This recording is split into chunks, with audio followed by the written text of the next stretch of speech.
Salut à tous, merci de regarder Roue Libre, l'émission vélo de First Team. C'est un plaisir de se retrouver. On va bien évidemment débriefer Paris-Roubaix, la course régalade qui a eu lieu dimanche et on va en parler comme d'habitude tous les trois avec Robin et avec Polo. Ça va Polo ? Ça va très bien, écoute, j'ai passé un week-end fantastique, c'est ponctué parfaitement avec cette belle course et j'ai hâte de débriefer tout ça avec vous les frérots. Eh ouais, on va débriefer ça et on va raconter un peu aussi notre journée avec Robin, Polo, parce qu'on était sur Paris-Roubaix. Comment ça va, Robin ? Ça va, mais rouge mais heureux. Je suis dégoûté parce que toi tu parais bronzé et moi je suis juste rouge. Donc j'ai tout perdu dans cette histoire. Ouais, alors t'as pris un coup de soleil un peu plus solide que le mien, ouais. Mais on est des vraies pubs vivantes pour la crème solaire, les amis. Si vos mères, et la biafine aussi, du coup. Si vous avez 20, 40 ans et que votre daronne vous dit mettez de la crème solaire, écoutez-la, même si vous partez dans le nord en avril, apparemment il faut aussi mettre de la crème solaire dans le nord en avril. On a vite senti qu'on faisait une erreur parce qu'on était à Rambert vers 13-14 heures, on mangeait un petit bout et franchement on a vite compris qu'il y avait un petit problème de logistique. Ouais, exactement, non mais on s'attendait un peu ce week-end là du coup. Alors, on s'attendait pas du tout à ce qu'il fasse aussi chaud, en même temps il y a une chaleur énorme dans le nord et c'est vrai qu'on a fait avec Robin, du coup on a fait départ à Compiègne, Troué d'Arambert et arrivé à Roubaix et on avait notre petite voiture etc et on s'est baladé et franchement on s'est régalé, on a vu des trucs étonnants. On va disséminer un peu les anecdotes pendant l'émission Robin, mais ça a été une super journée. C'était très cool, franchement. C'était très très cool. Moi j'étais déjà allé au Vélodrome de Roubaix mais jamais sur les pavés, donc c'était une première à Rambert. Franchement quand tu vois l'état des pavés, quand t'es vraiment au niveau du sol et que tu vois à quel point c'est pas droit, à quel point il y a des écarts de niveau entre les pavés et tout, tu te dis là ils vont vraiment passer là et franchement non, on s'est bien organisé, on a vu les moments importants de la journée, on n'a pas loupé grand chose, donc c'était une très très bonne journée. On va regarder le sommaire de cette émission aujourd'hui, donc débrief de Roubaix bien évidemment avec la victoire de Dylan van Baarle, ensuite on aura la séquence Specialized, on va parler de ce modèle, le Roubaix qui existe depuis plusieurs années, qui est un modèle de base presque pour Specialized. On va en voir notamment les particularités. Billy nous rejoindra tout à l'heure sur ce plateau pour parler de ce Roubaix. Et donc, débat, parce que Ineos gagne. Alors on en a l'habitude, mais gagne des classiques dernièrement dans ces 3-4 dernières années, on en avait un peu moins l'habitude et on va voir et on va se poser la question les gars, est-ce que oui ou non Ineos est en train tout simplement de changer d'ADN, de cap? Est-ce que ça délaisse les grands tours, oui ou non? Je vais vous poser toutes ces petites questions-là. Et on terminera avec les bonifs, comme d'habitude, où on parlera des Ardennaises. Et donc, qui dit Ardennaises dit forcément Julien Alaphilippe, absent à Roubaix, mais présent sur les Ardennaises. Dans quel état? Avec quelle ambition? On se posera la question tout à l'heure en fin d'émission. J'espère que vous nous suivrez. Voilà, vous avez toutes les cartes en main pour suivre notre émission. C'est parti donc pour le focus.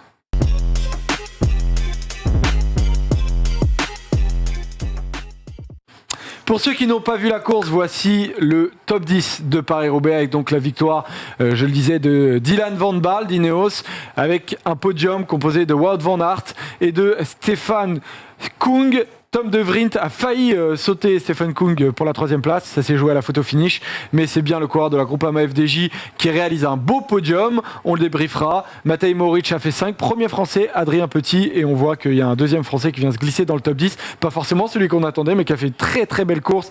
C'est Laurent Pichon d'Arkea Samsic. Les gars, ce que je vous propose, c'est de tout de suite parler de ces conditions de course, Paul, qui étaient très importante. Alors, nos teints, effectivement, en attestent, avec un beau teint, on dira aller grâce à ce magnifique éclairage, mais il faisait sec et il y avait du vent. Il faisait sec, il y avait du vent et surtout il y avait du soleil. C'est quand même 3 éléments qu'on n'avait pas eu l'an passé. Et ce qui est intéressant, c'est que cette édition 2022 prouve à des gens qui en doutaient encore, ce qui n'est absolument pas mon cas et sûrement pas le tien, Robin, prouve qu'on peut avoir de magnifiques épisodes de Paris-Roubaix sous un grand soleil avec des conditions presque optimales pour faire du vélo. Il faisait peut-être un peu chaud et encore. Alors oui, les conditions optimales pour faire du vélo, c'est pas de mettre 60 bandes de pavés, mais la question n'est pas là. Là, les conditions étaient optimales et en plus, on a eu une course fantastique grâce au vent certes, mais je pense que même sans le vent, vent, on aurait aussi une course fantastique. Donc il n'est pas obligatoire d'avoir de la pluie, d'avoir des conditions dantesques pour avoir un Paris-Roubaix fantastique. On en a eu un l'année dernière, sûrement grâce aux conditions, mais cette année, on a eu au moins une édition au moins aussi belle que celle de l'an passé, et il n'y avait pas de pluie. On a posé la question juste sur Twitter, on a posé la question, est-ce que vous vous êtes régalé pendant cette édition? Ça a été oui à 90%, avec plus de 600 votes. Donc Robin, ça prouve que effectivement on peut avoir des belles éditions avec un peu de sécheresse. Ouais, et puis on a ce fantasme un peu autour de la pluie à Paris-Roubaix, des pavés mouillés. Je pense que si on l'a tous les ans, on va aussi s'en lasser. Ouais, voilà, donc il faut que ça reste un truc exceptionnel qu'on a une fois de temps en temps. Et on a attendu plus de 15 ans pour avoir des pavés mouillés à Roubaix. On les a eu l'année dernière. S'il faut attendre maintenant une décennie, on attendra. Et je pense que ça fait aussi le charme de ces éditions humides. Sauf si David Lapartien décide de mettre Paris-Roubaix, le Tour des Flandres en automne. Mais bon, ça c'est un autre débat que je n'espère n'auront pas à débriefer prochainement. Mais dont on pourra parler notamment dans la petite roue, où on est cool. Le mardi à 18h si les gens veulent qu'on en parle, on en parlera. Il y a des choses à dire. Quand on n'est pas en plateau, on est sur Twitch tous les mardis à 18h et on se régale de petits débats comme ça que vous pouvez bien évidemment nous proposer dans le chat.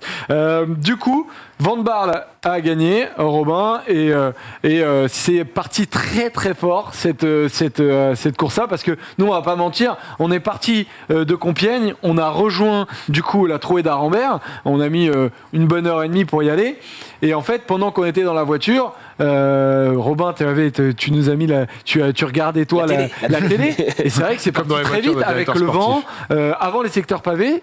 Tout a explosé, quoi. Ouais, au début, moi, je regardais juste la situation de course. Je me dis, bon, on va voir qui sont les échappés, combien il y a d'écart. Et puis, je me rends compte en regardant sur Pro Cycling Stats, il y avait les petits groupes, là. Et je me dis, attends, mais il y a un problème, là. Il y a Van Der Poel et Van Aert qui sont derrière. Il y a les Ineos devant. Il me disait, c'est un problème technique. Je me suis dit, ils sont trompés. Et du coup, je me suis dit, bon, voilà, il faut mettre la retransmission pour voir vraiment ce qu'il en est. Et on s'est rendu compte, que Ineos avait décidé de lancer la course de très, très, très loin, finalement, avant même les premiers pavés. Moi, c'est ça qui m'a mis la puce à l'oreille. Je me suis dit, non, mais là, il y a un bug parce qu'on n'est pas encore à Trois-Villes, il n'y a pas encore eu de pavé. Donc, il peut pas y avoir encore déjà des cassures dans le peloton, il peut pas y avoir déjà la bagarre. Et finalement, si Ineos a décidé de lancer très tôt, franchement, moi, je trouve que c'était audacieux. Quand on regarde le déroulé de la course, on peut se dire. Ça n'arrive quasiment plus jamais à Roubaix d'arriver avant. Je suis incapable de dire quand c'était la dernière fois. Non, moi, même de tête, avant les pavés. Avant Arambert, même. Non, c'est déjà ça a dû, mais en tout cas de tête, je vois pas du tout non plus. Depuis qu'en tout cas il y a ces configurations de course là en peloton entre favoris, je sais pas. C'est intéressant d'ailleurs si certains savent depuis quand c'est pas arrivé comme ça, qu'il y ait vraiment des favoris qui soient en difficulté avant Arambert. N'hésitez pas à nous le dire, on prend cette petite info. Donc Van Baarle qui a gagné les gars, et comment? On va se poser la question avec la palette, du coup, parce que Van Baarle a été placé, Robin, relativement rapidement. Ouais, la palette, je crois qu'on l'a fait démarrer, tu me dis si je me trompe, Polo, l'attaque de Van Baarle à 29 km de l'arrivée.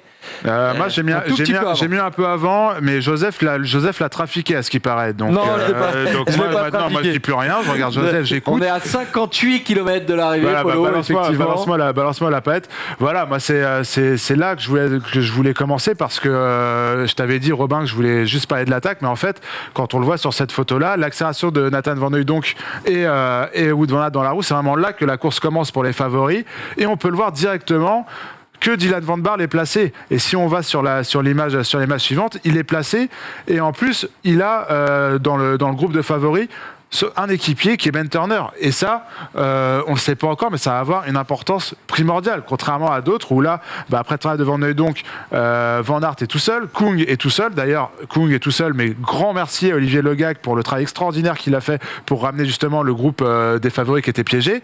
Et on va le voir sur l'image d'après, du coup Ben Turner décide à 29, c'est important, les mètres sont importants aussi, parce qu'on voit qu'on est à 29,4 km de l'arrivée, et on voit une attaque de Ben Turner dans un groupe où on sent qu'il y a un petit moment de flottement, et on sent que s'il y a une attaque un peu dure, et on sent que ça peut jouer pour celui qui l'a fait. Donc là, Ben Turner attaque. La réaction, on va le voir sur l'image d'après, c'est que tous les coureurs, non, on en a sauté une, je crois, Joseph, non ?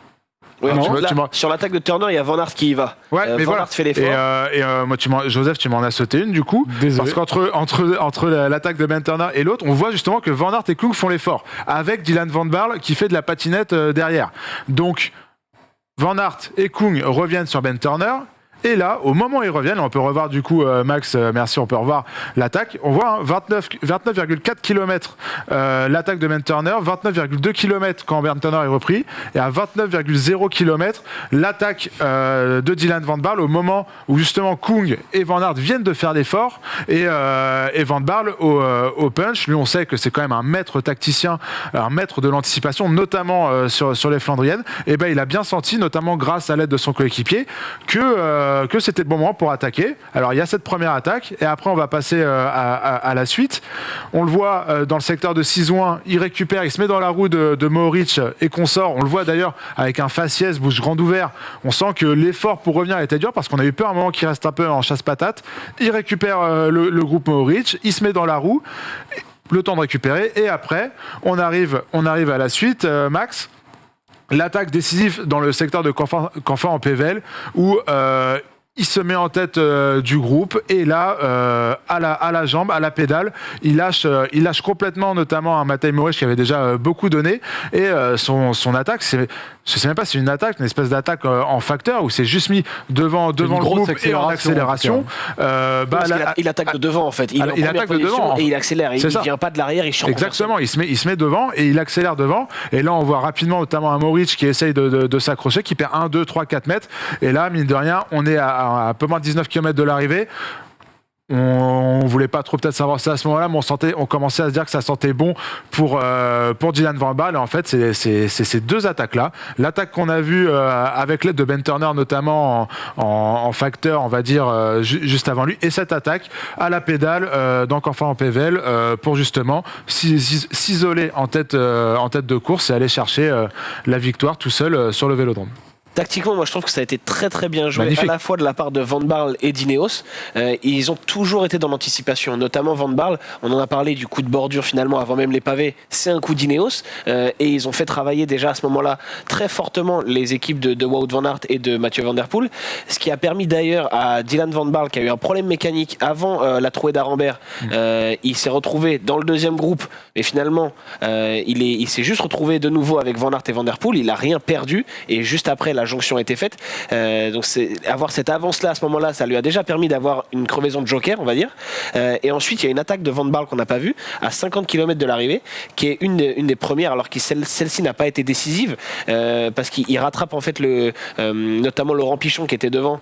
Et ensuite, il y a une accélération de Wout van Aert dans le secteur de Mons-en-Pével, et Van Aert revient avec Stefan Koung et avec Mathieu Van Der Poel, ils reviennent sur Van Baarle. Donc à ce moment-là, Van Baarle n'a pas fait de vraie différence, mais ça montre déjà qu'il a l'envie d'anticiper. Et c'est déjà ce qu'il a les armes avec Ben Turner aussi. C'est ça, tout à fait. Et en fait, lui se dit, je ne suis pas aussi fort que Van Aert, que Van Der Poel, que Koung, et il faut que j'ai un coup d'avance. C'est déjà ce qu'il avait fait au Tour des Flandres. Il avait attaqué à 70 bornes de l'arrivée avant même les attaques de Pogacar et Van Der Poel.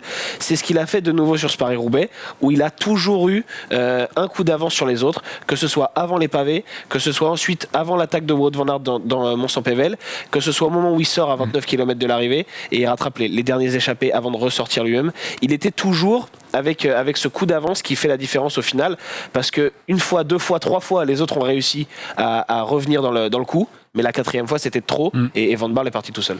On a une victoire qui est très largement méritée, alors une victoire collective, mais d'un homme qui courait après un succès de cette envergure-là, qui a souvent fait des très beaux résultats, Paul, notamment au podium des championnats du monde, deuxième, et là il obtient peut-être la plus belle course pour lui, quoi. Non, mais c'est clair, Van Baarle depuis maintenant quelques années, on sait, monte en puissance sur les Flandriennes, mais n'a jamais eu le crédit, même encore, ce qui est terrible, hein.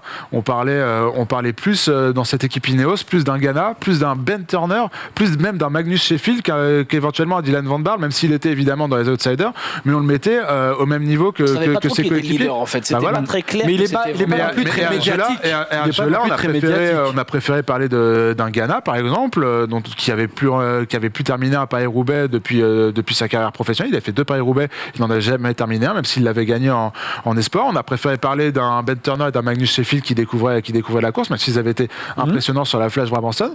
Et encore une fois, on parlait pas d'un Van Baarle qui avait fait podium quand même sur le Ronde, qui est toujours placé sur toutes les courses, sur toutes les Flandriennes depuis maintenant 2-3 ans.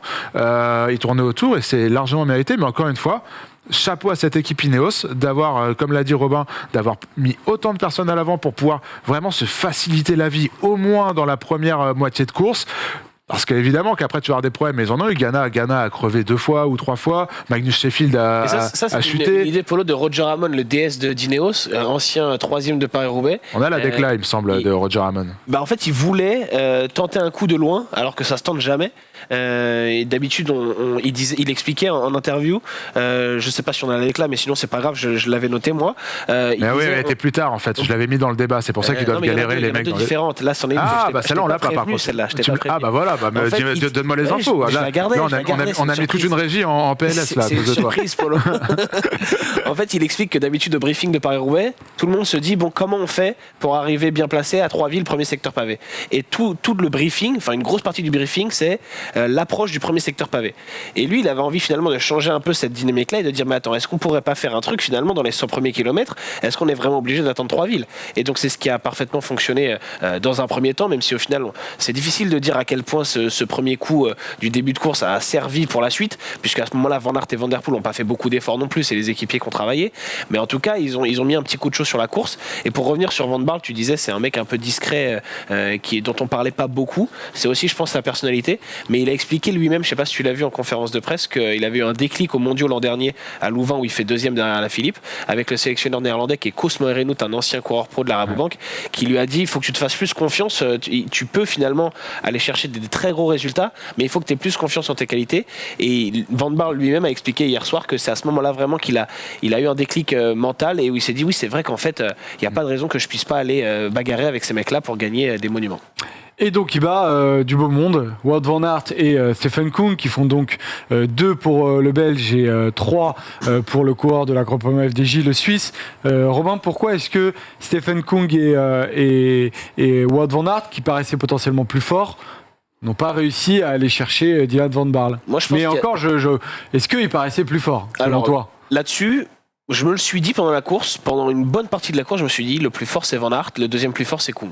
Et Van Baarle est peut-être le 3e larron dans cette histoire. Mais en fait, Van Baarle, il était un peu dur à estimer parce que comme il avait toujours un coup d'avance, il n'était jamais vraiment en réponse aux attaques ou aux accélérations de Van Aert et Kung. Donc c'était dur de le jauger et de savoir s'il était aussi fort. Souvent, il s'est fait reprendre par ces mecs-là quand eux ont accéléré parce que lui avait accéléré plus tôt. Donc en fait, c'était un peu compliqué de savoir à quel niveau il était. Là où on s'en est vraiment rendu compte, c'est finalement dans le final, quand il est tout seul devant et que derrière on a Van Aert et Kung qui roulent à 2. Et où ils perdent du temps. Ouais, et c'est ce que dit Van Aert. Van Aert te dit, parce qu'on lui a demandé à l'arrivée, est-ce que c'était finalement vous le plus fort? Vous faites 2, mais est-ce que c'est pas un échec de faire 2 quand t'es le plus fort? Et lui a expliqué, avec Kung, on était tout seul, on roulait pour la gagne, surtout qu'ils s'entendaient assez bien, et on perdait du temps sur Dylan Van Baarle. Donc Van Aert lui-même a dit, je pense que le plus fort, c'est celui qui était devant. Et au début de course, du coup, sur le coup de force des Ineos, Paul, on a donc 2 gros groupes qui se forment, avec dans le deuxième groupe des grands favoris, dont Wout van Aert et Stefan Kung, qui a expliqué effectivement qu'il s'était arrêté pour un besoin naturel, et que c'est à cause de ça qu'il se retrouve dans le deuxième groupe. Ils l'ont payé, ça, tous ces efforts un peu, et puis même mentalement, c'est énergivore. Je sais pas, moi je pense que ce qu'ils ont payé, c'est les changements de vélo de Wout van Aert, on en parlait, notamment avant la Trouée d'Arambert, pendant la Trouée d'Arambert. Pendant la Trouée, on l'a vécu avec Robin. Il recule, mais en fait il a pas son vélo, donc c'est-à-dire on n'a pas les images, mais avant la Trouée d'Arambert, il a un problème mécanique parce qu'il est très bien placé avant d'attaquer la Trouée d'Arambert, il est dans les 5-10 premiers du peloton, et en fait il recule, et c'était pas un problème de jambe, on l'a vu par la suite de Paris-Ouest, c'était pas du tout un problème de jambe. Donc il a d'abord changé de vélo, il a récupéré celui de Timo Rosen, il a rechangé de vélo après. Il me semble même qu'avant il avait aussi un problème mécanique. Il a perdu beaucoup d'afflux, j'ai envie de dire presque comme à son habitude sur Paris-Roubaix, où il est quand même vraiment pas très vernier à chaque fois Wout van Aert. Il perd beaucoup d'afflux là-dessus. Kung, je sais pas. ta question de base, c'était de savoir si ce deuxième groupe a perdu plus de force par rapport au premier. Je suis pas sûr. Robin l'expliquait aussi. C'est les équipiers qui ont beaucoup travaillé aussi. On se retrouve sur la trouée d'Arambert avec un statu quo. Kung accélère sur la fin de la trouée d'Arambert. Ça montre qu'il était quand même bien. C'est ça, avec Ghana, ils accélèrent avec Ghana. Oui, à Arambert, mais sur la fin. T'as peut-être perdu de l'affût mental, psychologique, et encore, quand tu sens que ça revient, finalement, t'as égalité avec les autres. Je pense qu'Ineos a quand même passé un début de course quand même plus tranquille et beaucoup plus. Ça te fait gagner en confiance, cette domination collective te fait gagner en confiance. Savoir que tu as 3 coéquipiers pour Van Baarle, que tu as 2 coéquipiers devant toi, 3 derrière toi, et ben ça te rassure quand tu passes les premiers secteurs pavés. C'est quand même un crédit, enfin pas un crédit, mais on va dire j'arrive pas à trouver le mot. Pas eu les autres, quoi. Ouais, voilà, c'est ça. C'est une donnée qu'ont pas eu les autres, et je pense que ça a dû rajouter peut-être un peu de stress, mais pas plus que ça, je pense, puisque ça s'est pas vu. Dans la trouée, Van Aert, en fait, il change de vélo à 20 mètres de où on était avec Joseph. Ouais, et on regardait à gauche. Et en fait, tu les regardes passer et tout. Et puis à un moment, moi, je vois Van Aert qui passe vraiment en queue de peloton, quoi. Et je me dis, mais qu'est-ce qu'il fait là? Alors, on dit c'est fini pour moi, Van je Aert. me dis, c'est terminé parce que t'as l'impression que c'est la jambe, en fait. Et après, on voit Timo Rosen arrêter, qui attend ses directeurs sportifs, ses voitures d'assistance pour changer, parce qu'en fait, il a récupéré le vélo de Van Aert crevé. Et on comprend pas que Van Aert a récupéré son vélo et que c'est pour ça qu'il était à la rue.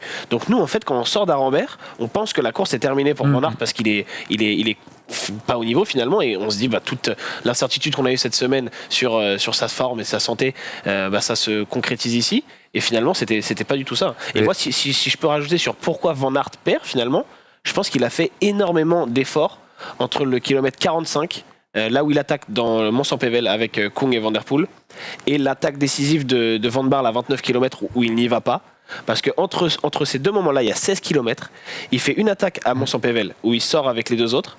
Il fait une autre attaque à un moment, mais là où il lâche personne. Et surtout, il saute sur tout le monde. Il saute une fois sur Van Baarle, une fois sur Turner, juste avant l'attaque décisive de Van Baarle, et une fois sur Kung. Et je pense qu'au bout d'un moment, il en a marre d'aller sur toutes les attaques. Il n'a pas réussi, lui, à lâcher tous les autres. Et finalement, il dit, là, c'est à vous, les gars. C'est l'effet. On en parlait la dernière fois quand on se demandait qui allait... c'était quoi le débat qu'on s'était fait, qui pouvait gagner les 5 monuments. Ah oui. C'est le problème de Wout van Aert, c'est l'énorme pancarte qu'il a, c'est que quand lui accélère, il a 5 personnes dans la roue. Mais quand un Van Baarle ou un Ben Turner accélère, pour le coup c'est pas pareil, et il sait que c'est à lui de faire les efforts parce que les mecs derrière vont le regarder. Là, Van Baarle et le team Ineos dans sa globalité, ils jouaient sur du velours avec 2 personnes dans le groupe de tête. Dans le groupe de tête, il y avait quand même encore le groupe Mohoric devant, mais qui perdait un peu de jus, et en plus Mohoric a crevé de manière assez malchanceuse, parce que je pense qu'il aurait peut-être pu aller au bout le Matei, mais ils jouaient sur du velours Ineos dans le sens où ils avaient qu'à envoyer Ben Turner et Van Baarle à la suite. Au bout d'un moment, ils savaient que Kung et Van Aert n'allaient pas en suivre une. À partir de ce moment-là, c'était niqué pour les deux. C'est terrible. Mais Van Aert a une pancarte tellement énorme que c'est l'effet Peter Sagan d'il y a 8-9 ans, quoi. Et pour être tout à fait complet sur ce qui s'est passé dans la trouée d'Arambert, c'est que nous, on était vraiment à 800 mètres après le début de la trouée d'Arambert, qui fait 2 km 6. Donc il a dû faire quasiment 2 bornes à remonter dans la trouée d'Arambert, potentiellement des coureurs qui sont beaucoup moins à l'aise que lui dans la trouée, qui est extrêmement abîmée, quoi, les pavés de la trouée. Il avait Christophe Laporte qui était dans le coin à ce moment-là, qui l'a un peu aidé, je crois, sur le plat juste après, mais encore... Laporte avait des problèmes aussi, en plus. Et Laporte qui a eu des problèmes, et qui avait, au-delà des problèmes, n'avait clairement pas les jambes. Et tu vois, on parlait de ce qui a fait la différence pour Van Baarle, une très bonne équipe. Une équipe qui est devant, parce que quand Nathan Van Hooydonk fait l'effort, c'est le seul, c'est la dernière rampe avant la fusée Van Aert, là où Van Baarle a pu compter sur beaucoup plus de ses coéquipiers. Van Aert a dit que Laporte lui avait manqué dans le final, et pour moi il y a un tournant. J'ai revu hier les 50 derniers kilomètres après la course, parce qu'on n'avait pas forcément tout vu en étant sur place. Il y a un moment quand Van Aert attaque dans Mont-Saint-Pével, donc c'est un des secteurs les plus durs des 50 derniers kilomètres, et c'est le moment où il sort avec Stefan Kung dans la roue et Mathieu Van Der Poel, et ils reviennent sur notamment Dylan Van Baarle qui avait anticipé, on en parlait tout à l'heure, et ils reprennent également Laurent Pichon qui est de l'échappée matinale, qui est là aussi à ce moment-là. Là ils sont, on va pas mettre Laurent Pichon dans l'équation parce que c'est pas un des favoris, mais ils sont 4 des favoris. Il n'y a pas d'équipier. Et à ce moment-là, je pense que s'ils réussissent à s'entendre un peu mieux et à rouler, en fait, ils ont éliminé les deux quick-step, ils ont éliminé Ben Turner et ils se sont facilité la tâche. Ils sont entre gros cadors et ils auraient pu s'expliquer. Il n'y aurait pas eu d'effet de surprise parce que Kung et Van Aert paraissaient tout aussi forts l'un que l'autre. Van Der Poel, il a quand même un statut. Donc ils auraient dû tous les trois aller, le moment où Van Baarle attaque, il se sera entendu pour rouler derrière lui.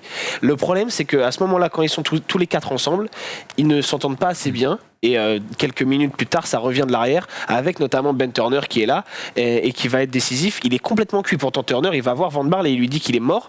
Et Van Baarle lui dit, prends un gel, mets-moi un dernier gros relais, fais-moi un dernier truc pour me donner un dernier coup de main. Et c'est ce que fait Turner. Il place une dernière attaque qui est pas forcément la plus tranchante, mais qui oblige Van Aert à y aller pour une dernière fois.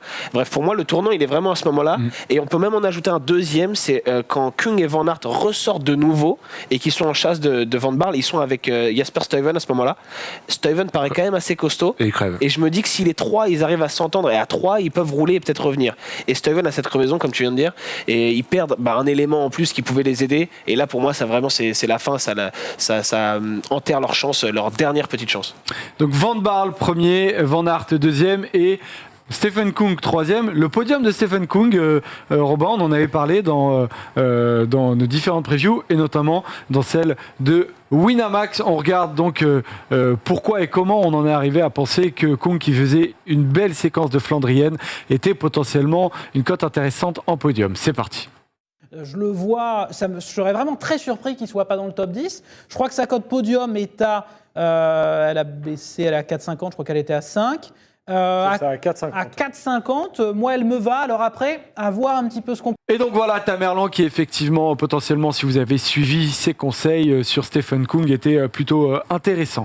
On continue les gars, je voulais quand même parler de Van Der Poel qui était le favori annoncé. D'ailleurs on l'a vu dans le synthé de l'échappée sur Winamax, on avait dit Van Der Poel il était potentiellement favori, Robin, et finalement on a l'impression qu'il n'avait pas les jambes, Van Der Poel. Je pense que c'est tout à fait ça. On s'est demandé pendant longtemps, pendant la journée, quand est-ce qu'il va placer une attaque, à quel moment Van Der Poel va bouger. C'était le favori logique après avoir gagné le Tour des Flandres, mais finalement la réponse il l'a donnée. On l'a vu d'abord dans le final, il n'était pas capable de suivre les meilleurs. Et il a explosé dans le final. Oui, après une fois qu'il voit que la gagne elle est partie, je sais pas si mentalement tu arrives encore à te motiver. Oui, voilà. Alors oui, peut-être que mentalement il arrête. En tout cas, il l'a expliqué à l'arrivée aussi. Il a dit j'avais pas les jambes que j'espérais. Donc c'est très simple comme explication. Voilà, il y a pas grand chose à ajouter. Il a quand même fait un top 10 en n'ayant pas les jambes qu'il voulait, donc c'est pas si mal. Mais voilà, pour aller gagner, il lui manquait quelque chose. Comme à l'Amstel.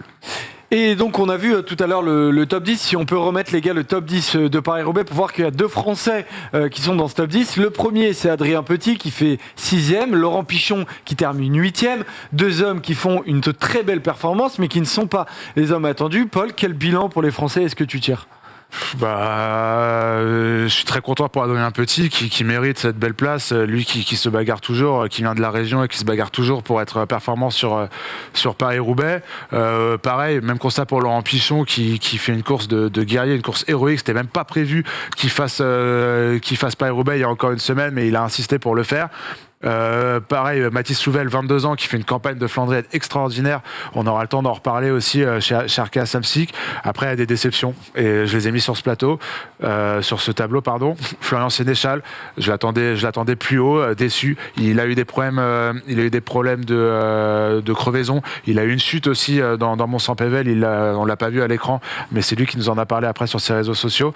Valentin Madouas, loin, et Christophe Laporte, Anthony Turgis. Anthony Turgis a malheureusement chuté, qui était dans le bon coup avec beaucoup de ses coéquipiers dans le premier groupe, le groupe Ineos on va l'appeler, et Christophe Laporte aussi, des problèmes mécaniques, mais de manière globale un manque de jambes qu'il n'avait pas en début de saison. Je pense qu'il est temps que cette campagne de printemps se termine aussi pour le Français qui a fait de très bons résultats mais qui là commence vraiment à marquer le pas. Ouais, une grosse déception effectivement pour alors Turgis qui tombe, qui s'éclate d'ailleurs. On espère qu'il va bien revenir, mais Laporte roue complètement plié en deux. Robin, ouais, c'est vrai que Laporte a changé 3 fois de vélo. Les Jumbo-Visma n'ont pas été vernis parce qu'on parlait de Van Aert. Selon l'équipe, il a changé 4 fois de vélo. mais la porte 3 fois aussi, quoi.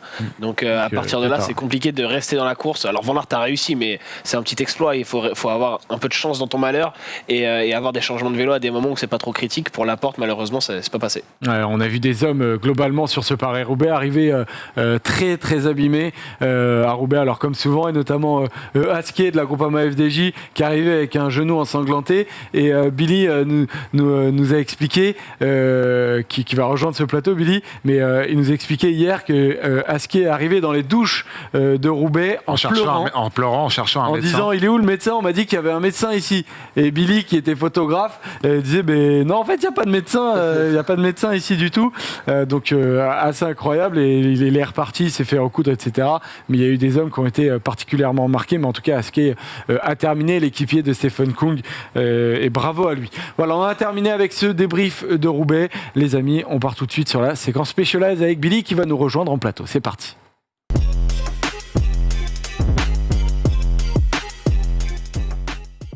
Chose promise, chose due, comme la semaine dernière, et la séquence Specialized est de retour. Et donc, Billy est de retour. Ouais. Comment ça va, Billy? À fort? Salut les gars, ça va et vous? Ça va très bien. Ouais. Tu t'es régalé sur Roubaix, du coup, qu'est-ce que tu as fait à Paris-Roubaix? Du coup, j'ai été à Paris-Roubaix 4 jours là. Et du coup, j'ai fait la reco de Quick-Step et de Total Energy.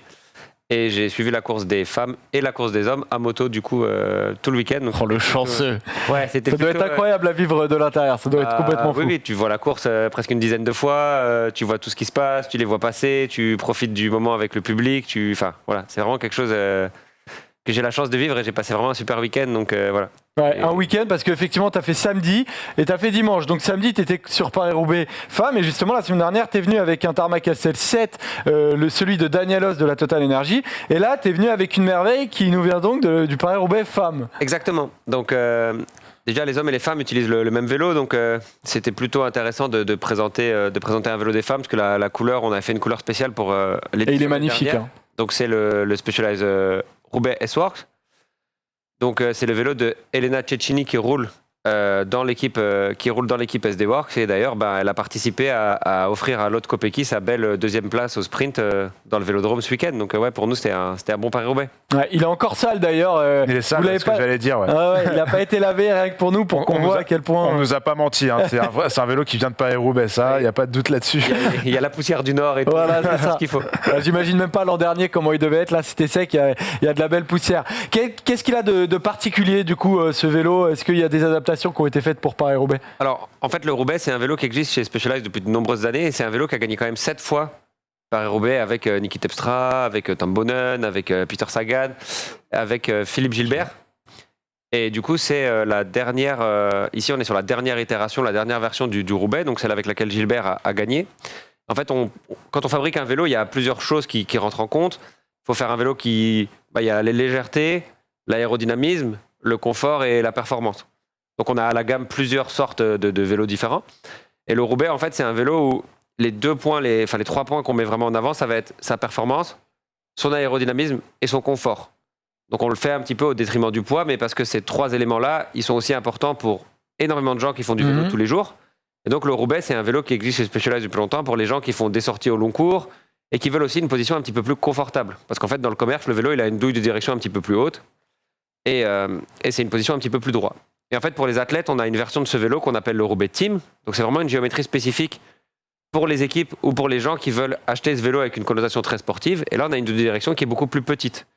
Donc ça permet au coureur de retrouver les mêmes points de position quasiment que sur son tarmac, en fait, avec lequel il roule toute l'année. Et par contre, il profite de tous ces éléments confortables. Donc en fait, sous la potence, entre la douille de direction et la potence, on a une suspension qu'on appelle le Future Shock. Donc il y a 2 cm de débattement. Et c'est verrouillable sur le sommet de la potence avec un petit levier. Ouais, on le voit, ouais. Donc déjà, ça permet aux coureurs de beaucoup moins ressentir les pavés. Et ensuite, dans la tige de selle, on a un système spécial où on vient attacher la tige de selle beaucoup plus bas. Et du coup, ça offre du flex d'avant en arrière à la tige de selle. Et ça permet aussi aux coureurs d'avoir du confort. Dégagement de pneus beaucoup plus important. Ouais, c'est ça. Il y a aussi effectivement des changements sur les pneus en particulier pour Roubaix. Donc sur le vélo qui est plein écran derrière toi, on l'a shooté avant la course de l'année dernière. Ouais, parce que ça, ce sont tes photos. Ouais. Voilà, ça c'est des boyaux qu'on a utilisés sur la version 2021 de Paris-Roubaix. Et là, on est passé en pneus et en pneus tubeless, donc pneus sans chambre à air. et pneus de 32 mm. Donc déjà, on a augmenté les sections par rapport à l'année dernière. On est sorti du boyau pour passer en pneus. Il y a plusieurs raisons à ça. C'est que déjà, on s'est rendu compte que en fait, quand on roule plus gros à Roubaix, on va encore plus vite. Ça marchait les filles chez les garçons. Mhm. On s'est aussi rendu compte que sur le pneu tubeless, on pouvait avoir un meilleur rendement et un meilleur grip. Donc c'est pour ça qu'on est sorti des boyaux et qu'on a monté des pneus tubeless. Ça est valable aussi chez les garçons. Et ensuite, il y a les petits aléas de Roubaix. Il y en a qui mettent une double guidoline. Ça devient rare, mais il y en a qui mettent encore la double guidoline. Il y a les petits boutons en haut du cintre pour changer les vitesses. Et après, il n'y a plus qu'à serrer les dents, affronter les pavés. Et voilà. Ouais. On a l'impression que c'est presque facile. En tout cas, Polo, tu avais une question. Ouais, on a vu chez les filles et chez les hommes que ça allait très vite ce week-end. Est-ce que c'est juste par rapport à une physionomie de course ou il y a vraiment un rapport aussi au matériel qui a progressé, notamment ces derniers mois, ces dernières années? Je pense que déjà, le vent à Roubaix, c'est un facteur important. Ouais. Chez les garçons, on a pu voir au niveau de la course que ça a cassé assez rapidement. Donc le groupe de vent, ils ont roulé parce qu'il y avait des favoris derrière. Ils ne voulaient pas que ces favoris rentrent. Et vice-versa, les favoris qui étaient derrière, ils voulaient rentrer devant. Donc ça a mis la course en route. Je pense que c'est ce qui fait qu'on fait la meilleure moyenne de Roubaix de tous les temps aussi. Mais je pense aussi que l'année dernière, Roubaix, ça a été tellement dur. Et il y a tellement d'équipes qui ont souffert de crevaisons, de pépins techniques, de rouler dans la boue et tout, que tout le monde s'est dit, mais si l'année prochaine c'est comme ça, il faut vraiment qu'on soit prêt, quoi. Et du coup, c'est pour ça que on voit beaucoup de monde passer sur des tailles de pneumatiques plus gros. On a vraiment vu l'arrivée du tubeless en force. Le tubeless avait gagné Roubaix l'année dernière, mais on a vraiment vu l'arrivée du tubeless en force. Et je pense que c'est tous ces petits détails, ces petites choses qui arrivent, qui font que cette année-ci, ça roule plus vite. Et puis, cette course, elle est quand même... Enfin, moi, en tout cas, pour moi, elle est magique et mythique. Et je pense que c'est une course que tout le monde veut gagner. Et quand tout le monde veut gagner la course, tout le monde met de l'énergie, tout le monde est prêt, tout le monde y met du temps, de l'investissement. Et c'est aussi ça qui fait que tous les ans, le niveau monte, ouais. Moi, j'ai eu la chance de faire la reco à vélo avec les filles de la SD Works mercredi de la semaine avant.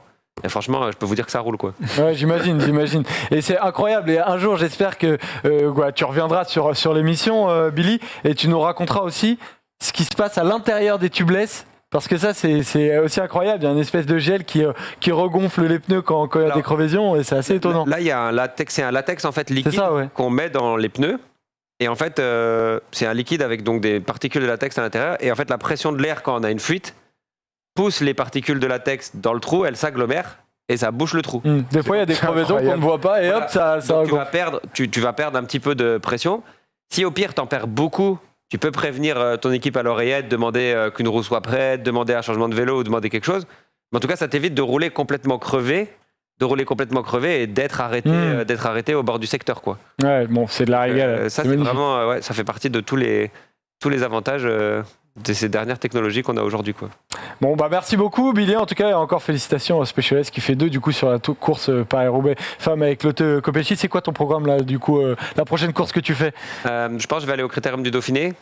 Et après, essayer d'aller au Tour de France Femmes. Kiffe bien en tout cas. Merci d'avoir été avec nous, Billy. À la prochaine. Et quant à nous, on repart tout de suite sur le débat. Et on parlait d'Ineos tout à l'heure. Et on repart sur Ineos.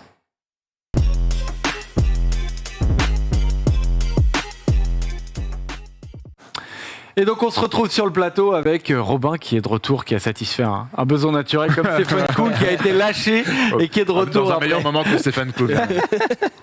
Et donc on va parler alors d'Ineos. On se pose la question, est-ce qu'il y a un changement d'ADN? Parce que Ineos, on le sait depuis plusieurs années, est excellent sur les grands tours, mais désormais gagne aussi sur des classiques. Alors a déjà gagné sur des classiques au début du temps de la Sky, mais désormais il y a aussi potentiellement un changement d'ADN. Robin, est-ce que pour toi tu ressens vraiment un team Ineos qui tend à devenir une grande équipe de classiques? Je pense que oui, et ça date pas que de cette année, même si cette année on a la concrétisation un peu de cette philosophie avec une victoire sur Roubaix qui est forcément très marquante. Mais il y a un chiffre très très simple qui démontre un peu ce changement, cette évolution. C'est qu'entre 2010, la création de l'équipe, et 2021, l'équipe Ineos a fait 2 podiums sur les monuments pavés, le Tour des Flandres et Paris-Roubaix, 2 troisième places de Fletcher en 2010 et de Stannard en 2016. Cette année, rien qu'en 2022, ils font podium sur ces 2 monuments-là, avec une 2e place de Van Barle au Tour des Flandres et une victoire à Paris-Roubaix. C'est-à-dire que c'est mieux que ce qu'ils n'ont jamais fait en 11 ans, en 12 saisons d'existence. Ils viennent de faire mieux en 2 semaines. Donc je pense que c'est assez notoire. Il y a aujourd'hui un collectif chez Ineos qui est très très puissant. Il n'y a pas un leader aussi fort et qui attire autant l'attention qu'un Van Der Poel ou qu'un Van Aert dans d'autres équipes. Mais le collectif d'Ineos aujourd'hui, pour moi, est un des meilleurs sur les classiques et plus impressionnant sur les classiques que sur les grands tours désormais. Ça se traduit avec le recrutement. En préparant l'émission, je me suis un peu intéressé au recrutement ces dernières saisons du Team Ineos. On a le tableau d'ailleurs, et on le voit. Là où depuis quelques années, c'était quand même très orienté sur les courses par étapes, même encore en 2021, avec, on va dire, sur le pôle qu'on voit en jaune, le pôle un peu classique, l'arrivée de Tom Pidcock, l'arrivée en 2022 de Ben Turner de Sheffield et de Kim Heiduk aussi, qui a fait toute la campagne flandrienne au service justement des leaders. Ça montre aussi, en plus des éléments qu'ils avaient déjà, que évidemment il y a un changement d'ADN. C'est inévitable, mais par contre, de là à dire que on va dire qu'on laisse de côté les grands tours et les courses par étapes pour aller uniquement sur les classiques, je pense que ce serait mal se souvenir à court terme de l'histoire d'Ineos, et c'est surtout ne pas bien connaître le roster, et notamment ceux qui vont engager sur les prochains grands tours, dans lesquels ils espèrent tous les deux jouer des podiums, voire des victoires. Mais on sent des résultats, Paul, mais la sensation que j'ai eue, c'est que certes, Ineos regagne un Paris-Roubaix, mais il y a la manière aussi qui est assez différente. J'ai la sensation qu'Ineos veut laisser une image un peu différente de cette équipe qui cadenassait tout. Là, peut-être, est-ce qu'il est là le changement d'ADN de cette équipe-là, de mettre plus de mouvement dans les courses? Bien sûr, après la fin de l'ère Chris Froome, Geraint Thomas, on avait Egan Bernal qui était quand même le leader pour les prochains grands tours, mais sans avoir non plus l'assurance d'avoir un destin à la Chris Froome. Donc en 2020, on a déjà vu, notamment chez Dave Brailsford, on a la décla qui commençait à dire que le team Ineos, et il y a une corrélation justement avec le passage Sky Ineos aussi, parce que quand Dave Brailsford fait cette déclaration où il dit qu'il veut vraiment changer la manière dont son équipe court, en disant notamment qu'il a longtemps couru au train, qu'il a longtemps couru sur la défensive, et qu'il a envie que ça change, à la fin il ponctue on le voit pas là, mais tu vois, on a beaucoup gagné encore sur la défensive au train, mais c'était pas le plus fun. Au final, c'est un sport d'émotion et de grands moments, et c'est ce que nous voulons diffuser. Qu'est-ce qu'il enchaîne par la suite? Il enchaîne, c'est ça l'esprit Ineos Grenadier. Et tu vois, on est en 2020, Ineos vient d'arriver, c'est peut-être aussi un rapport, peut-être un sponsor qui a peut-être voulu aussi casser avec l'image de la Sky d'avant, une image plus offensive, une image moins terne que l'image qu'avait la Sky de Christopher Froome. Donc je pense que ça joue, mais de ça à ça, faut lier aussi les actes. Et c'est vrai que depuis cette déclaration, on l'a souvent notifié dans nos émissions, c'est une équipe Ineos qui court différemment, et qui en plus de courir différemment recrute intelligent et recrute bien. Donc pour l'instant, oui, c'est du tout bon. Ils ont quand même pas recruté, je trouve, une grosse star pour les classiques. Alors pour moi, le recrutement de Pidcock est un peu central dans cette nouvelle stratégie, dans ce changement un petit peu, parce que évidemment aujourd'hui on présente Pidcock comme un coureur ultra complet qui peut gagner énormément de courses différentes, même si pour l'instant il vit pas sa meilleure campagne de classique, mais il va être là sur les Ardennaises et on va voir ce que ça donne. Et puis il sortait du cyclocross où il était champion du monde, qui s'est fini très tard. Et donc évidemment c'est aujourd'hui une des têtes d'affiche d'Ineos, et alors que pendant des années et des années, les uniques têtes d'affiche qu'il y avait chez Ineos, c'était ceux qui gagnaient les grands tours. Mais malgré tout, Polo, tu mettais en avant le recrutement. Ok, Sheffield et Turner, ils sont recrutés cette année et ils font une super campagne de classique. Mais je pense pas qu'ils ont été recrutés en espérant, en ayant l'espoir de faire ce qu'ils viennent de faire. C'est assez quand même inespéré qu'ils soient aussi forts sur ces classiques. C'est des coureurs qui viennent de la 3e division. L'année dernière, ils étaient en 3e div. Après, Ben Turner est un coureur qui marchait bien chez les jeunes, mais en cyclocross aussi notamment. Oui. Il est typé pour surtout, ce genre de course. C'était des profils recrutés pour justement aider des mecs comme Kwiatkowski, comme Van Barle. On voit par exemple l'équipe Jumbo-Visma depuis 3 ans. Elle a recruté un Wout van Aert, un Christophe Laporte, un Tige Benoît, et elle a créé un pôle de classique, c'est assez évident. On voit en France l'équipage Elle G2R aussi, elle a créé mondiale. un pôle de classique avec ce recrutement. Oui, mais ça a été fait beaucoup différemment. Je termine juste par exemple la G2R. Ils avaient Oliver Nassen. Ils ont décidé d'y ajouter un Greg Van Avermaet, de prendre Bob Bungles et de créer aussi une partie de l'équipe dédiée au classique et de délaisser avec les résultats qu'on connaît, les grands tours. Voilà, même si ça peut-être pas donné des idées à Ineos ça de peut faire comme fonctionner ça. ou pas, mais en tout cas, il y avait une vraie idée chez G2R de mettre l'accent sur les classiques et en plus avec le départ de Romain Bardet, de mettre un peu plus de côté les grands tours. Chez Ineos, j'ai l'impression que ça a été fait par opportunisme, où on se rend compte que tiens, en fait, on a des mecs qui cartonnent sur les classiques, mais même un Michel Kwiatkowski qui est recruté il y a 5 ou 6 ans, il n'est pas vraiment recruté pour les classiques. De temps en temps, il avait sa carte sur les courses d'un jour, mais il était là aussi pour bosser sur les grands tours. Un mec comme Van Barle, c'est pareil, il est recruté pour faire l'équipier sur les grands tours au départ. Et il se trouve que c'est comme si tu te rendais compte au bout d'un moment, mais en fait ces mecs-là peuvent cartonner sur les classiques. Et donc de changer un peu leur préparation et leur pic de forme. Mais regardez, De leur donner plus de liberté, de leur dire aussi, bon les gars, allez-y, faites-vous un peu kiffer. Et en plus, t'as ce côté-là de te dire sur les grands tours ça marche moins bien, mais en 2021 tu vois le recrutement, t'as Martinez, Yates, Richie Porte, Lorenz de plus, c'est quand même un recrutement hyper axé sur les grands tours.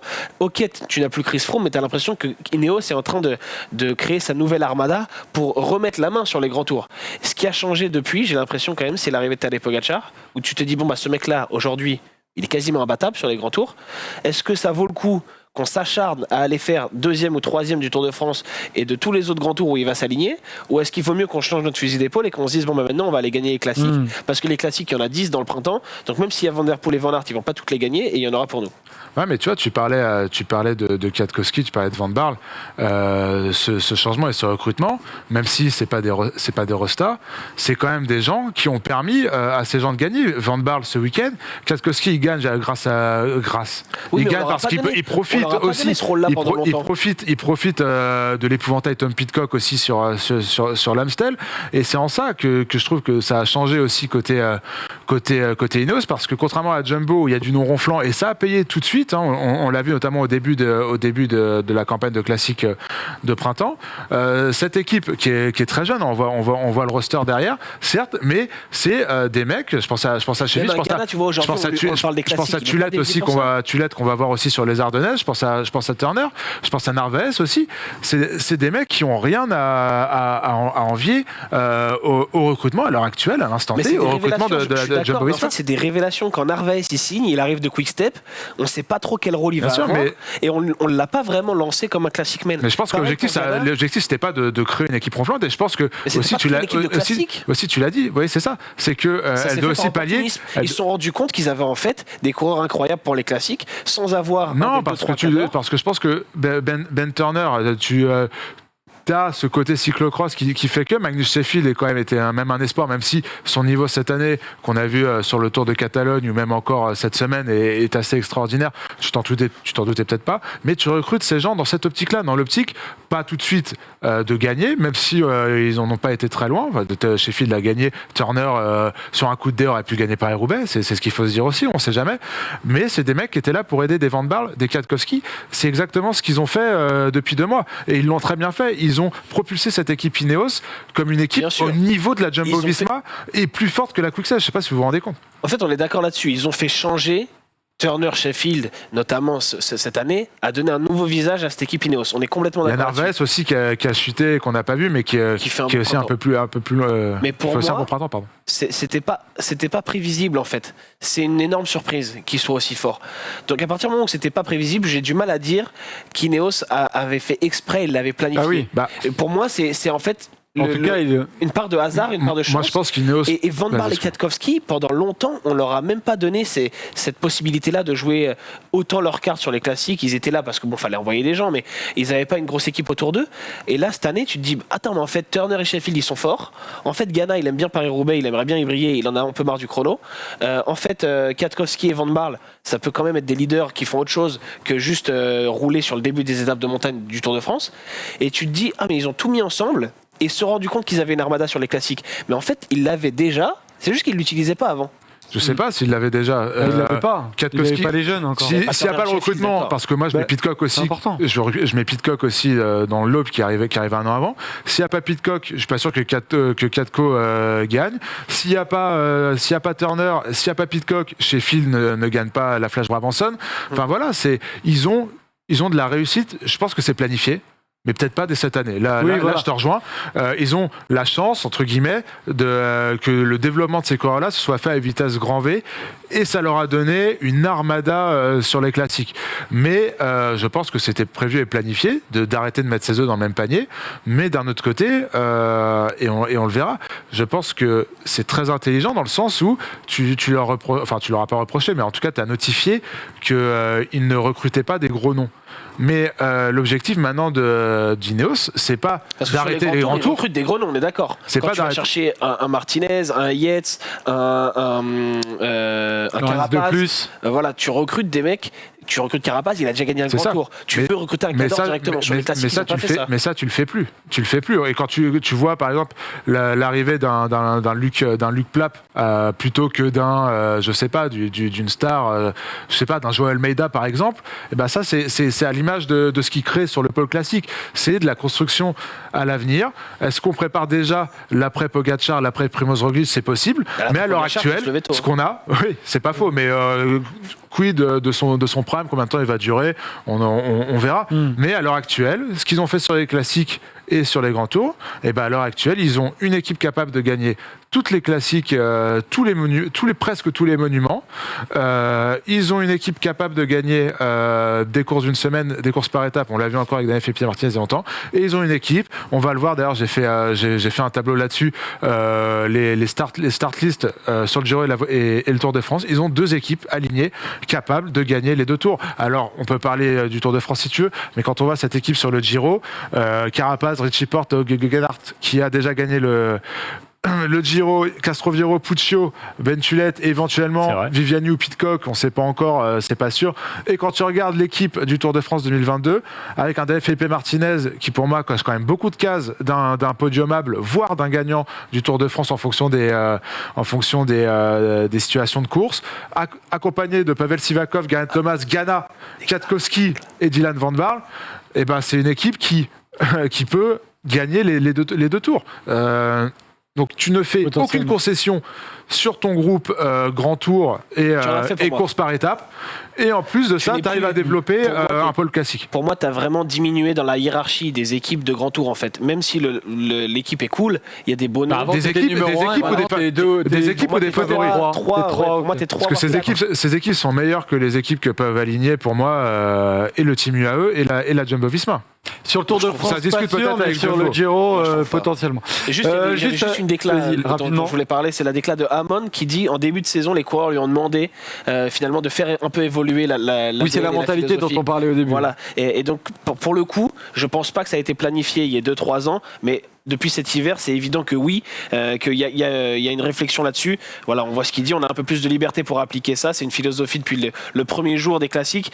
Chacun de ces coureurs, le pôle de classique croit en cette façon de courir. Ça se voit parce qu'ils ont tous performé au-delà de leurs espérances et ça, on peut pas le nier sur cette campagne. Et ça me fait penser à un truc, pour terminer ce débat, après on va passer aux Ardennaises et à la Philippe, c'est qu'il y a une relation, j'ai l'impression, entre les coureurs, le staff et le team manager qui est hyper saine chez Ineos. Tom Pidcock en parlait que quand il a passé des moments moins bien, il a ressenti un vrai soutien de la part de l'équipe. Il y a une image qu'on a publiée sur Twitter hier où on voyait notamment la déclat de Pidcock qui dit Pidcock vient de re-signer 5 ans. m'a soutenu dans toutes les disciplines pour mes objectifs futurs, courir après les monuments, les titres mondiaux et un jour un grand tour. C'est le meilleur endroit. Donc il y a une sensation où les coureurs, j'ai l'impression, se sentent très bien. Je parlais donc de la photo qu'on avait mis hier. On voyait les drapeaux à côté de chaque coureur. Castroviero avait un drapeau d'Ineos, c'est pas de l'Espagne. Mais je me suis dit, mais en fait, Ineos, ils acceptent que Castroviero ne mette pas le drapeau de l'Espagne parce que lui, se sent. Mais voilà. Mais en fait, il laisse les coureurs un peu évoluer comme ils le veulent. Au moment du podium hier, on était Oui. en plein milieu du Vélodrome et on a vu donc Van Barle en train de porter son pavé et on a vu Lucro en train de terminer Roubaix et hurler, être vraiment content Bien sûr, pour son ouais. pote. Et, On a la sensation qu'à Ineos, il y a un vrai et collectif. quoi. Brailsford à l'arrivée qui tombe dans les bras de Van Barle aussi. D'un autre côté, il y a ça. C'est vrai que c'est palpable. On le voit de plus en plus. Une équipe Ineos, et ça revient à ce qu'on disait de Dave Brailsford et sa déclaration tout à l'heure, une équipe qui fait plus humaine, mine de rien, que ce qu'elle dégageait quand il y avait encore le sponsor Sky. Mais après, tu vois, dans cette équipe, moi, je pense que c'est surtout une équipe très bien montée, très bien construite. Il n'y a jamais de questions à propos d'un leadership dans une course. Tu vois, moi, les déclats après le Tour du Pays Basque où t'as Gaël Thomas qui dit non, moi, je suis pas le favori pour le Tour de France. Daniel Philippe Martinez qui dit moi, il vient de gagner le Tour du Pays Basque, qui dit non, moi, il y a Adam Yates, on va voir ce qu'on peut faire tous les deux, etc. Il n'y a jamais. Alors, c'est du discours, c'est peut-être policier, peut-être qu'il dit on n'en pense pas un mot, mais en tout cas, il n'y a jamais rien qui sort. Parce que t'as pas un numéro 1 clair encore. Et Parce y a- que y a Thomas pas de numéro Froome, un clair. ça parlait un peu plus, hein, rappelle-toi. Pas trop, ça a vite en 2018 on a vite décidé et pour le coup c'est un truc qui aurait pu leur faire perdre le tour et ils l'ont pas perdu, Je pense aussi que Brailsford s'est dit le tour on l'a gagné contrairement à 7 la fois. Jumbo où On l'a gagné 7 fois avec Froome, avec Wiggins, avec Thomas, avec Bernal. Il faut aussi aller sur les autres courses si on veut laisser notre marque dans l'histoire du vélo. Et il l'a dit hier, il a dit si on n'avait pas gagné Paris-Roubaix, ça aurait fait tâche à notre palmarès. Là, ça y est, ils ont Paris-Roubaix, il leur en reste d'autres à aller chercher. Et je pense que c'est un objectif de marquer l'histoire globale du vélo. En plus, et pour ouais. ça, tu peux pas te concentrer que sur le tour. Et on verra effectivement, notamment sur le Giro, voir si véritablement Ineos peut avoir exactement les mêmes ambitions Ineos quand la course est quand la favori course pour gagner le Giro. aura démarré. Voilà les gars, on a terminé. Donnez-nous et bien évidemment votre avis dans les commentaires sur ce débat passionnant. On termine l'émission avec les bonifs. C'est parti.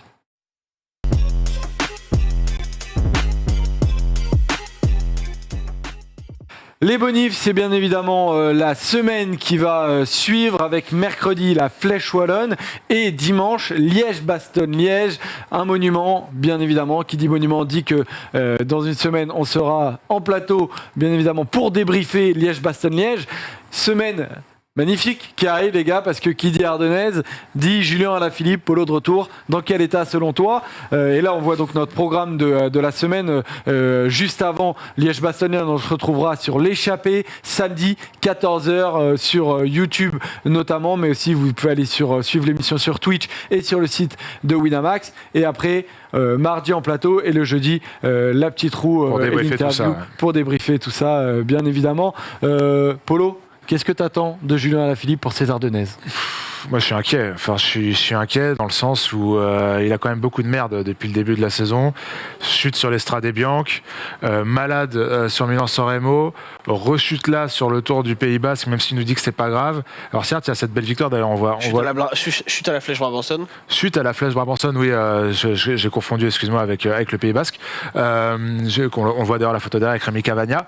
Moi, je suis pas rassuré. Alors pour la Flèche, je suis pas inquiet parce que c'est son effort. C'est son effort et on l'a vu quand il a besoin de produire un effort comme ça, même cette année, même si ça n'a pas toujours payé, il a toujours répondu présent. Il connaît le mur de 8 comme personne. Primoz Roglic n'est pas là. Je regarde un peu derrière les mecs qu'il y aura du Pidcock, peut-être Pogačar, Benoît Cosnefroy. J'ai quand même l'impression que il est plus fort que ces gens sur ce type d'effort-là. Par contre, là où je suis inquiet, c'est qu'avec tous ces contretemps, qu'il manque peut-être de caisse pour Liège-Bastogne-Liège. Et donc, on va prendre les courses les unes après les autres. J'aimerais vraiment qu'il gagne déjà la Flèche Wallonne pour asseoir sa domination sur sa course. Et après, voir que ça lui donne peut-être un allant pour Liège-Bastogne-Liège. Mais je sais pas, je suis pas rassuré quant à sa performance ce week-end. Robin? Je suis d'accord avec Polo dans l'ensemble. T'as peu de certitude sur Julien Alaphilippe avant cette semaine décisive. Il y a beaucoup de courses qu'il n'a pas courues récemment où on aurait aimé le voir. La Flèche Brabançonne, il avait Remco Evenepoel devant, donc on n'a pas vu finalement ce que Julien Alaphilippe aurait été capable de faire. L'Amstel, il n'était pas là. Milan-San Remo, quelques semaines plus tôt, il n'était pas là. Au Pays Basque, il doit gagner 3 étapes. Pays Basque, il aurait pu Tactiquement, en gagner plus il en gagne une, mais il doit en gagner 3. Il est fort. Il aurait pu en gagner 2, ouais. Il est fort sur des efforts très courts. C'est pour ça que il te manque de certitude. Je suis d'accord avec toi, Polo. Sur la Flèche, je suis presque d'accord avec toi aussi parce que Roglic, je pense qu'il aurait été un très sérieux candidat, Ouais. mais il sera pas là. Et il y aura Van Pogačar, Aert. Oui, mais alors pas sur la flèche, si, sur Liège. Sur Liège, oui, pardon, excuse-moi. Sur Liège. Sur Liège, je pense que Van Aert sera un très sérieux concurrent. Sur la flèche, non, mais sur la flèche, il y aura Pogacar. Alors la question, ça va être est-ce que Pogacar va avoir besoin d'apprendre, parce qu'on sait que le mur de 8 c'est très particulier, et quand tu connais pas, tu as tendance à partir un peu trop tôt et à t'affaisser sur la fin. C'est ce qui est arrivé à Roglic l'année dernière et Alaphilippe l'avait passé. Soit on peut avoir ce scénario-là où Alaphilippe gagne, peut-être même sans être le plus fort, grâce à sa connaissance du terrain. Mais bon, c'est Pogacar, donc peut-être aussi qu'il va être capable finalement de mettre un terme à la domination d'Alaphilippe. Moi, il y a 2 hommes qui m'inquiètent pour cette semaine, c'est Pogacar et Van Aert. Pogacar sur la flèche et Liège, Van Aert sur Liège. Je pense qu'ils sont tous les deux très très costauds et que ça va être des problèmes à régler pour Julien Alaphilippe. Et voilà, donc les gars, merci pour cette émission. On a une belle nouvelle à annoncer à quelqu'un. Le vainqueur du jeu concours et du casque de Koenig Quick-Step Specialized. Félicitations à toi, Anna. Vous deviez trouver le podium de Paris-Roubaix. Il a mis Van Baarle, donc franchement bravo, avec Van Aert 2e, donc très très solide. Christophe 3e. Bon, bah, Christophe voilà, a fait 12, il n'était pas non plus à la rue. Grosse course d'Intermarché anti-Gobert. Ouais, effectivement, avec ce jeune coureur qui fait 4. De Vrind. De Vrind qui a failli monter sur le podium. On en aurait effectivement beaucoup plus parlé, mais qui a fait une énorme. Personne n'avait trouvé le podium complet, donc bravo à ce monsieur qui a trouvé, qui gagne un très beau casque et qui a trouvé du coup 1 et 2 en trouvant Van Baarle. Il y en avait pas, je pense qu'au total 4 avaient mis Van Baarle sur le podium, 2 avaient mis Van Baarle vainqueur, et à ce jeu-là, avec le bout de Van Aert en plus, c'est lui qui gagne. Bravo Méana. Félicitations bien évidemment. Suivez-nous sur tous les réseaux. Des fois, il y a des belles surprises comme celle-ci. À très vite sur les réseaux, à très vite en roue libre, à très vite sur Winamax. On se retrouve samedi 14h pour la preview de Liège-Bastogne-Liège. Et donc, bien évidemment, comme d'habitude, sur Twitch, sur YouTube la semaine prochaine. Suivez-nous sur tous les réseaux. Merci Polo. Merci à toi Joseph. C'est une belle semaine. On va se mettre un peu de biafine, mon Robin, et on va aller se reposer un peu. Allez, ciao les rollers, bisous.